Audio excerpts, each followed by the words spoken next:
sekarang ini AHY sudah mulai menyerang Pak Jokowi.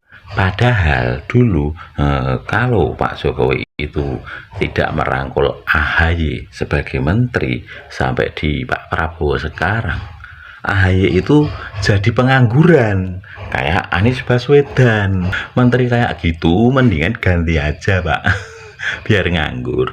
Kayak Anies Baswedan nanti mereka berdua cari duitnya tinggal beli cat warna silver, diolesin ke badan mereka, nanti di lampu merah tinggal hormat gini, langsung deh pakai topi mintain duit sama pengendara. Kemarin AHY itu memberitakan bahwa di Bandara Kertajati itu adanya di tempat yang antah berantah. Apakah waktu itu AHY itu lagi amnesia? Kertajati, beberapa saat yang lalu di awal saya masuk ke Kemenko Infrastruktur ini dihadapkan dengan permasalahan Kertajati. Sudah pernah ke sana semua teman-teman? Siapa yang pernah ke sana? Seperti apa Kertajati? Iya. Tapi bagus kan? Besar, bagus, megah, tapi in the middle of nowhere. Padahal di proyek Bandara Kertajati tersebut itu mangkrak di era Bapak. Lah kok sekarang katanya tinggal 1 tahun potong pita, 1 tahun potong pita, enak bener ya? Kami tinggal 10% lagi gunting pita. Terima kasih Demokrat. Setahun gunting pita kira-kira masuk akal nggak? Ya kita nggak perlu juga diapresiasi, tetapi jangan mengatakan ini kehebatan kita 1 tahun gunting pita.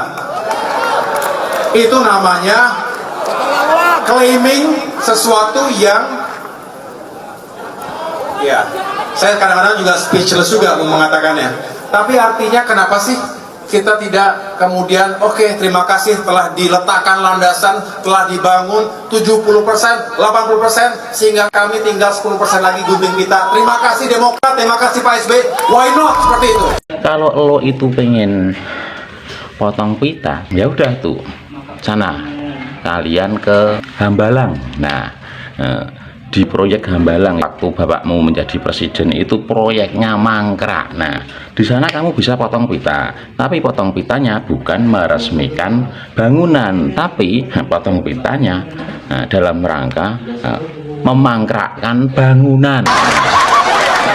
Tahun 2011 Pak SBY itu meresmikan sirkuit Mandalika, dan ternyata selama 9 tahun sirkuit Mandalika itu nggak jadi juga. Yang jadiin siapa juga?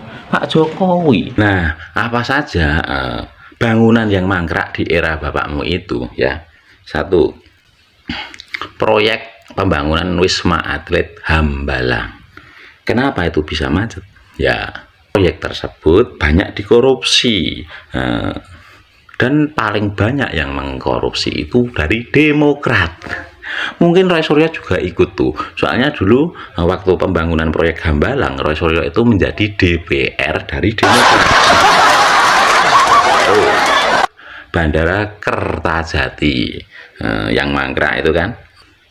Terus sirkuit Mandalika yang sama bapakmu itu sudah diresmikan pada tahun 2011, padahal bangunan itu belum jadi.